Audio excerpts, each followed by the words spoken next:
So ngayon guys, today's video nagmura kami guys. Ito dalawa yan, dalawa kaming kumuha niyan. Tapos may kabayo dun, kung mapapansin ninyo, tatlo yan. Tatlo yan guys. Kami ngayon ay maliligo. Napakaganda at malinis na ilog dito sa barangay San Antonio.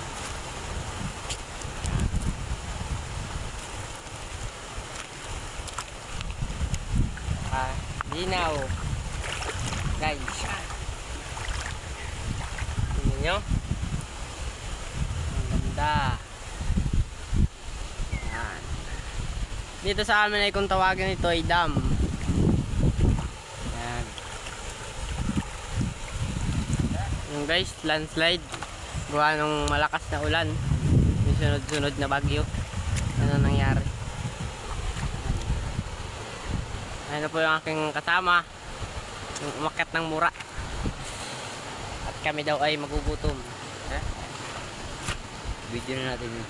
For the next video guys, abangan nyo.